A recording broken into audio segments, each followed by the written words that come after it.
What if I was to tell you that many of the choices you have made in your life aren't your own? Or at least they have been influenced heavily by people whose names you will never know. You see, there are absolutely certain groups or certain people that we could consider the parasitic elite. Now, mind you, not all of those who would be considered elites, but certainly a group of them that would be considered parasitic, that want to essentially have you believe certain beliefs, certain worldviews, and other things that benefit their agendas. And there are some specific reasons that they even aim to do this that we're gonna cover in this video. But ultimately, when they can convince you and suggest to you and in a sense brainwash you to believe the things they want you to believe, you become more controllable and they gain access to your power, which we're gonna go over what that is later. In fact, they have hijacked your ability to co-create your reality, which is your God-given right to do, and essentially have created these puppet strings to use that ability for themselves on a mass scale. So in this video, we're going to be going over why that has happened in the first place, like what is the point of them doing this, how you can prevent this from happening to you, whether it has happened, like most of us, it just has happened due to the way we've been raised, due to the way we grew up, but how you can break free from that and prevent yourself from getting back in their clutches, and how you can start to intentionally co-create, in a sense, using the same methods they used against you for yourself. Instead of it being harmful, it will now be beneficial. And so we're going to cover how to do all of that in this video coming up next. So like I mentioned, first, it's important to be aware that there are absolutely groups, people, entities, whatever labels you want to do, that have a vested interest in you remaining ignorant about your true ability or power to create. Again, this class of what we could call parasitic elites are not interested in having sovereign, co-creative beings that are aware of how powerful they are walking around. That would actually go against their agenda and their plans and what they're aiming to do. They are instead interested in keeping everyone, or as many as they can, in the dark, unable to recognize or utilize the abilities that they have laying dormant within themselves. Again, this allows them to stay in control, push certain agendas, trends, and so on. However, you are able to unhook from this, and in fact, it is essential you do if you wish to create your reality as you please in the life that you want. If you stay hooked into this system, or this brainwashing we could call it, and what they've created, it becomes nearly impossible to live the kind of life you want to live. Essentially, most people up to this point have been creating the reality that someone else has wanted them to create. Now, how have they done this? Well, through various different tools and other methods, they have hijacked essentially your attention, energy, thoughts, and more. They have done this mainly through things like suggestion, entertainment, media programming, which is a big one, schooling, which is another big one, news outlets, social pressure, moralistic one-upsmanship, which we could probably put into social pressure, and so on. Ultimately, they want to keep you hooked into certain frequencies where in these frequencies certain beliefs and worldviews exist and you are influenced by, which allows you to be more controllable and malleable. It also prevents you from being able to co-create in the ways that you truly can. Now, what they absolutely don't want you to know is you can absolutely break free from these energetic chains. In fact, it's not even that difficult if you stay vigilant and apply certain principles consistently. So even though it can seem pretty bleak when you're in these tendrils, it can seem hopeless, it doesn't actually take long to turn this around. They are very much banking on ignorance and keeping people hooked so they can't see the other side or what's possible. But once you do, and you start to apply certain things that will help you counteract all of these kind of influences that are coming your way, you start accessing a power that is much more powerful than the force they have been using to brainwash people, to suggest, to keep them ignorant, or to keep them away from their true abilities. So today we're going to cover what these principles are and how you can start breaking free from them, some actual physical things you can do that are very practical. And when you are aware of these groups, these entities, and so on that exist, you can start using that awareness to stop falling for their traps or remove yourselves from the snare if you happen to fall in one or are currently in one. So why is it that these groups, these entities, the parasitic elite, specifically put so much energy into coming after your attention. It seems like an odd thing to target, right? But when you understand how reality creation operates, it becomes very simple to why this is what they target, or at least one of the main things that they focus on. You see, your attention creates your reality. Where focus goes, energy flows. And your attention, your focus, your thoughts and energy creates beliefs and what we could consider worldviews, we could call them convictions, and these are more subconscious and operate for you in the background, so you don't have to think about them all the time. You could also consider all of these things accumulated or kind of the sum of them making up your personality. It is a sum total of your beliefs, the kind of regular thoughts, the feelings, all of that together making up your personality. And as Dr. Joe Dispenza would say, your personality becomes your personal reality. And this all starts through your attention, by what you're putting your attention on. So if your attention is hijacked, consuming all manner of programming that is encoded with certain information that will then create, say, disempowering beliefs, then it will be impossible for you to create from that position, because that level of programming will absolutely stop you from doing so, and you'll just go along with whatever the status quo is, whatever's easiest, whatever's most comfortable, and that will usually fit within the agenda of these groups. But the thing is, we can absolutely take our attention back. We can remove it from these trappings that have been strategically placed around us and empower ourselves once again. Now, so what we're going to do is cover a little bit more about why our attention is so crucial, and then we'll go over how to specifically take control of it again and use it to your advantage. But understand that is one of the main things they are after, your attention, which will get them into your energy or whatever else. And if you learn to control your attention much more intentionally, it will change the game. So let's go over a few things that are going to help you to understand this better. The first thing is to recognize that you are what we could call a three-part being. There's three aspects of yourself, or at least to keep it simple. This can get more nuanced, but three main aspects we'll say. There's the physical you, which we all understand, right? You understand that you have a physical body, and some people believe this is all they are, right? You're just the physical body and your physical self and the label you were given at birth, and there's nothing beyond that. However, there absolutely is. There is the mental plane of existence that is also a part of you, and these are your thoughts. These are your imaging, your visualizations. These things are not physical. You can't touch them, you can't taste them, but you absolutely can think of these things. You absolutely can see them, right? Just not in physical space, at least yet. The third part of yourself is the spirit, and you can consider this your connection to something greater. We'll call it connection to the divine, to source, to God, to wherever you came from, and you can also consider this similar to the emotional self.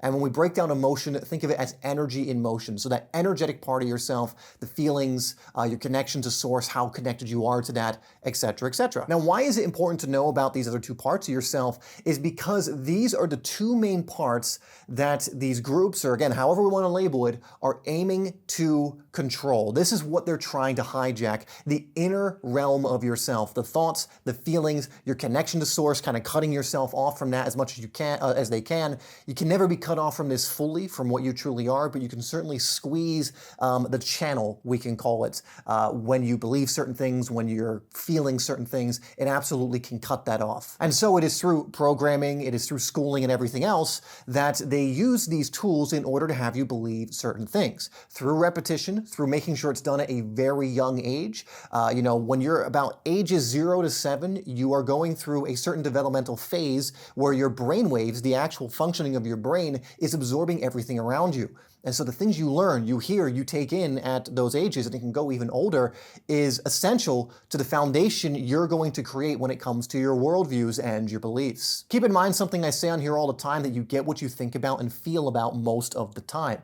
That comes from The Strangest Secret by Earl Nightingale. He said, think about, I throw in feel about to include that spirit aspect of ourselves as well. But it is what you are doing on these two planes of existence that create so much of your life. And when you learn to use your attention in a very specific way on these two planes, you will notice that you're able to create different things in your life. But if these have been hijacked and your attention on these two planes of your existence are being put in specific directions that don't serve you or disempower you or whatever else, well, that's going to cause certain things to be created that are not going to be favorable for you. Keep in mind a quote or an idea that I learned from a mentor long ago that is so powerful and encapsulates all of this in a single saying, and that is the outer world follows the inner world. The outer world represented by that physical aspect, again, that thing we all are aware of, the 5 senses that allows us to perceive what we consider the physical. You have your identity, your name, and everything else. all of us can, grew up with this idea, so we know this to be true and exist, and it's a part of us, but it follows the inner world. It is taking its lead from the inner aspect of yourself, your thoughts, your feelings, your connection to that higher place. And if those have been hijacked, or they're incoherent, or you're not being intentional, or the subconscious patterns that are going on from that place are all over the place, it's not going to lead to the results you want in the physical. And this is also why a lot of people struggle. And if you look out in the world, you can see that a lot of people are struggling.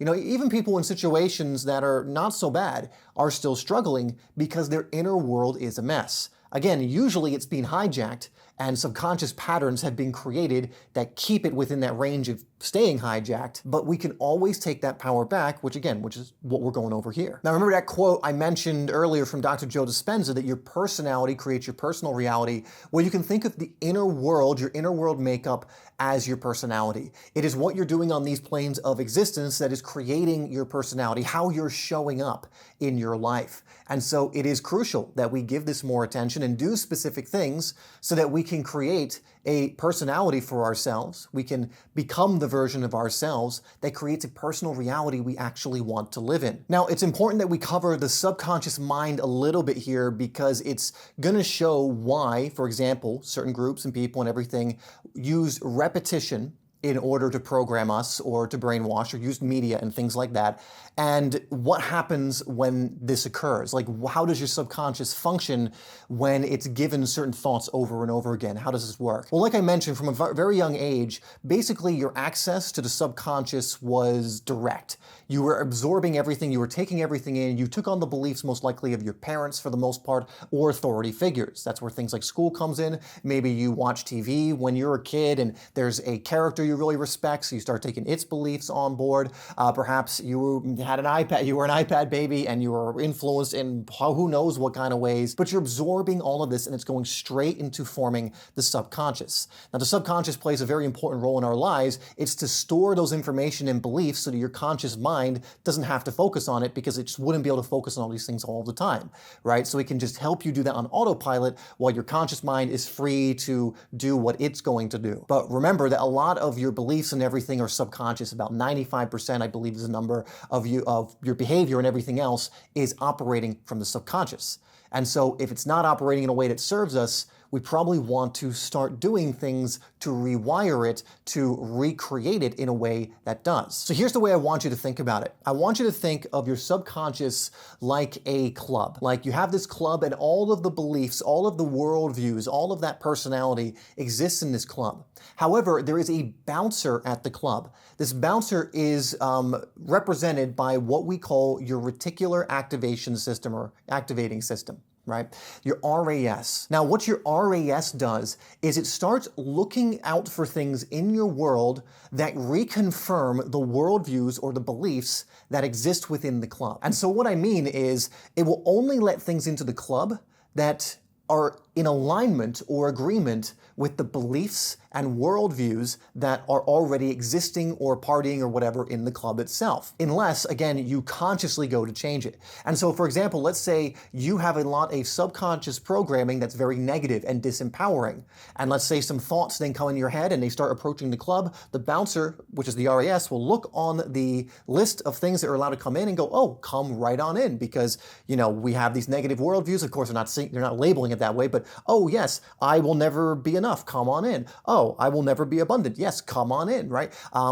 This is my lot in life and I can never advance past it. Yes, come on in. It goes right on in because it aligns with the programming in the subconscious mind, right? And the RAS is kind of looking out for these and ignoring the rest of the information, and it won't bring it into your conscious attention, right? So the RAS will bring certain things into your conscious attention through what comes through, right?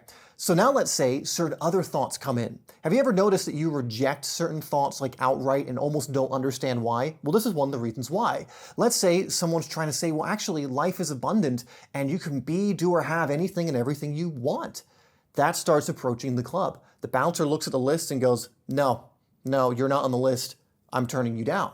and they'll push that thought away, and it will never make it into your conscious attention. Because again, the job of the RAS, the job of the subconscious, is to operate in the background and reduce the workload of the conscious mind. And so that thought, when you're on autopilot, when you're kind of in that subconscious mode, which is a lot of the time, gets pushed away and denied entry to the attention. And so obviously those beliefs, those worldviews, that personality is crucial to how you shape your reality.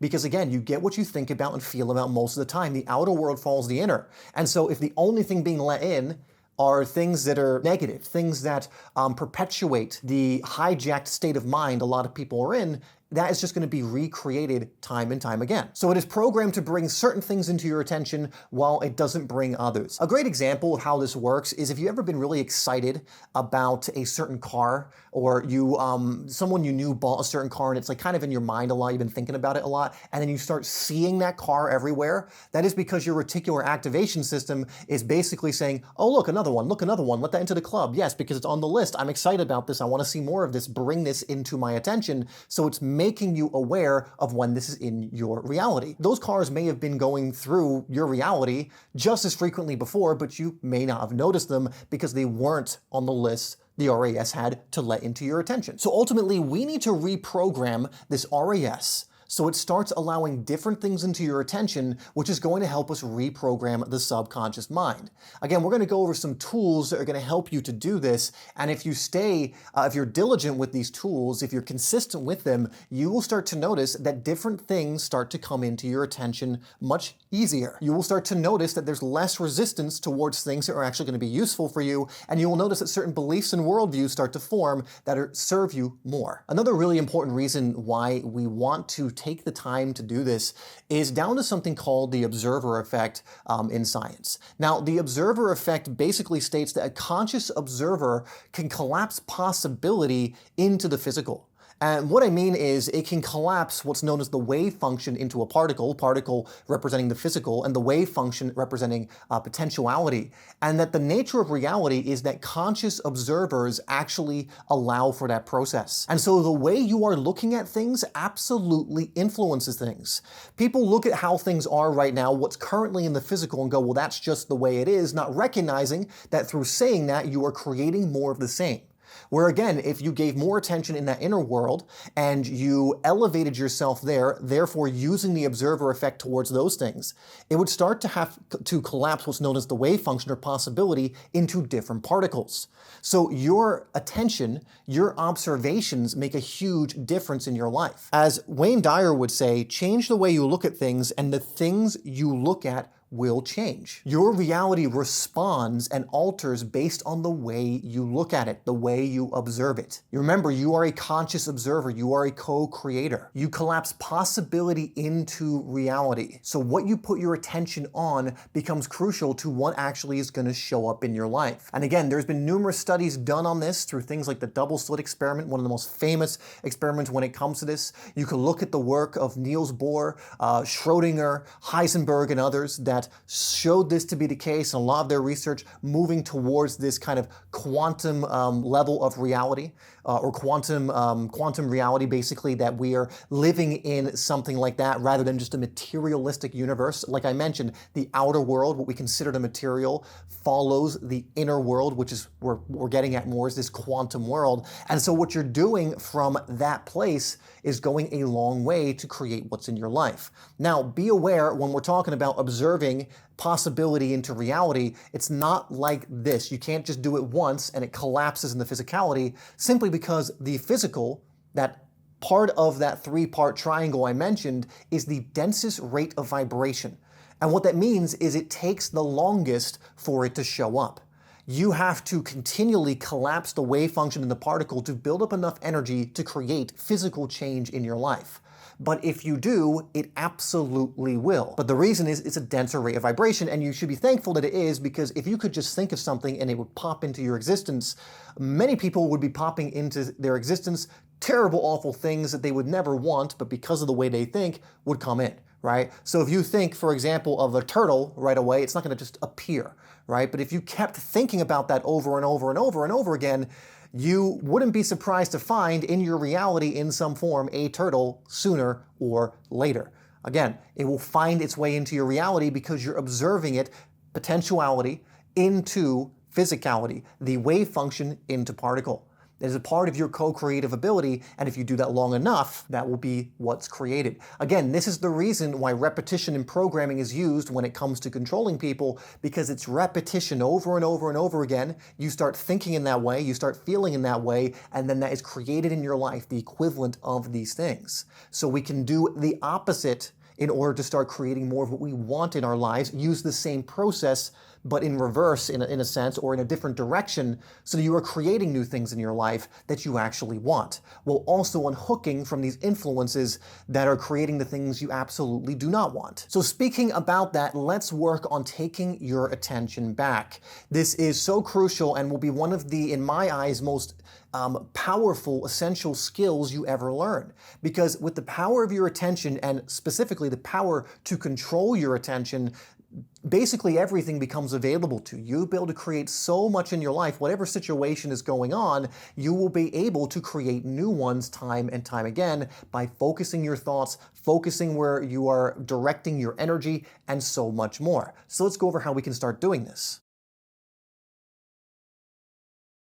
Now, the first thing that will give you the most bang for your buck in my eyes is to start unhooking from things that are directing your attention in ways that are detrimental. So like I said, one of the things these groups use intentionally to hook people and to get them to think in ways that benefit not the people, but the groups, is media. And in this day and age, it is social media. Now, I know that's ironic because you are watching this on social media, on YouTube, but what I'm specifically saying is browsing mindlessly on these platforms. You know, imagine what kind of thoughts and feelings are being instilled in you when you're in that state, which is also similar to a hypnotic state, by the way. You ever been scrolling on Instagram or TikTok or whatever you use and almost not even remember what you're watching, like it's a blur, like it feels like you've been hypnotized? There is some intention to that because it actually gets into your subconscious faster. And so we want to stop engaging in these kinds of things because it will absolutely make it difficult for you to control your attention. Your attention's hooked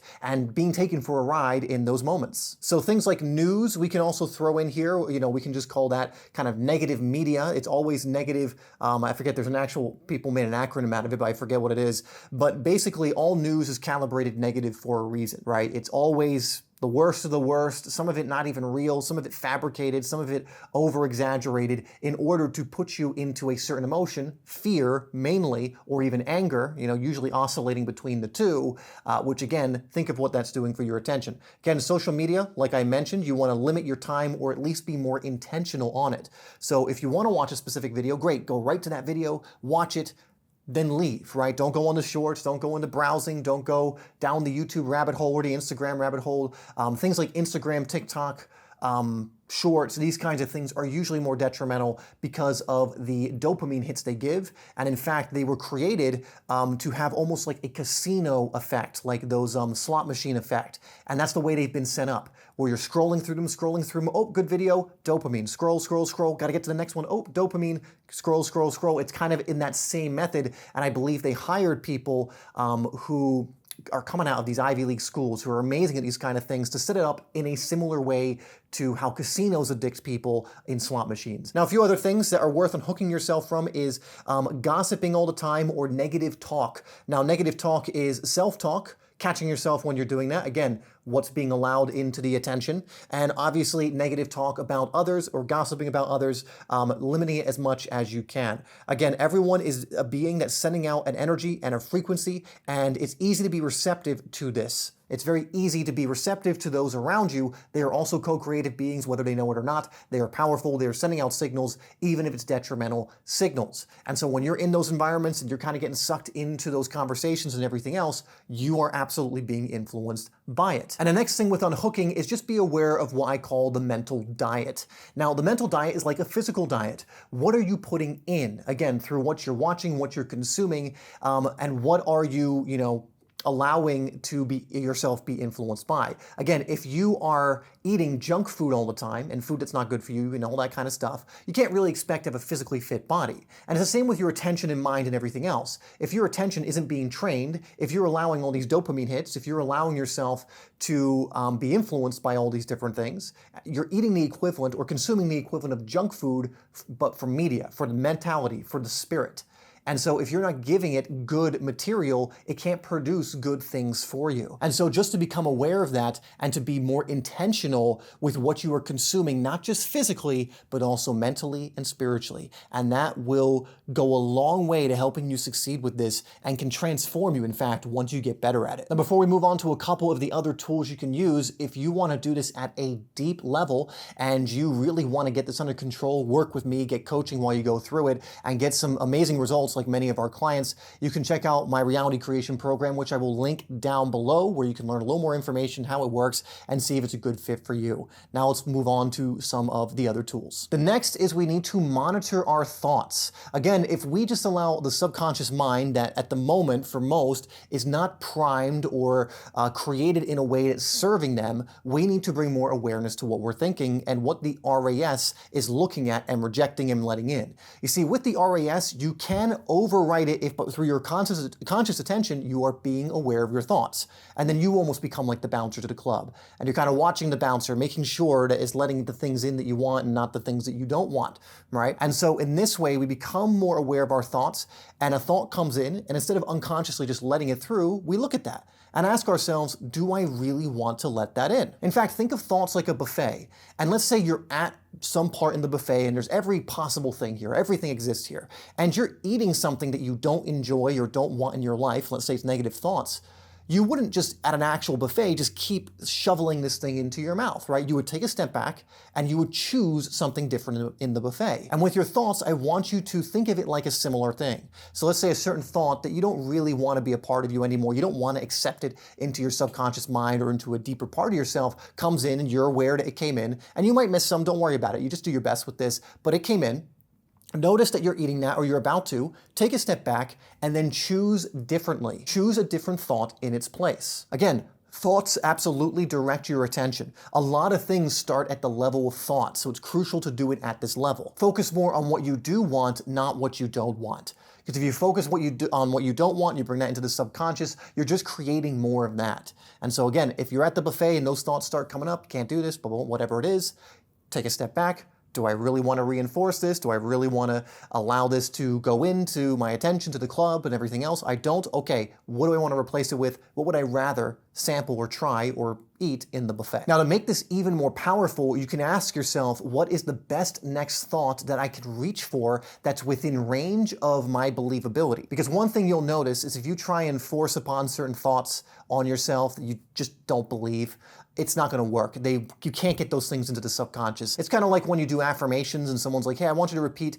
I am a millionaire. And you do it and you've been doing it forever and you did it for 100 days and nothing changed. Well, it's because that affirmation has no power for you because you can't believe it. This is one of the problems with affirmations, by the way. You have to choose something that's not only exciting, at least a little bit, and feels good, but you also believe. And so when a certain thought comes in and you don't want that thought going in, what is the best thought that you can reach for that's within range for where you currently are that makes sense and also you would rather have in there? So you grab that thought. And here's the thing, as you reinforce this thought, you will have a range from this new place that's beyond that. And that's how you keep progressing these thoughts, these worldviews and everything else to get better and better and better and to serve you more. Again, it's the same with beliefs. What is within range? If you believe something like money doesn't grow on trees, going from that and then to believe, like I am abundant and I am rich and everything else might be too much of a stretch because you can't genuinely believe it means it will never be reinforced within you. But if there's something in the middle between those two beliefs that you can reach for,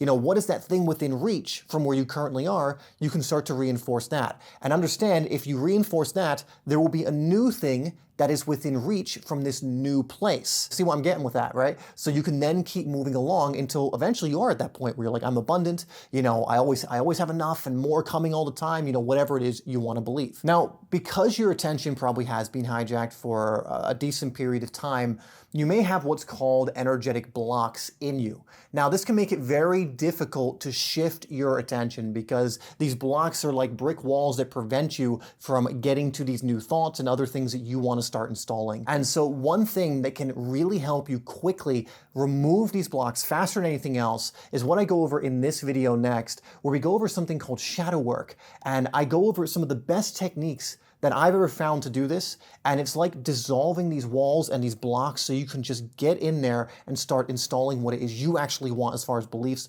worldviews, and so much more. So I would check that out next.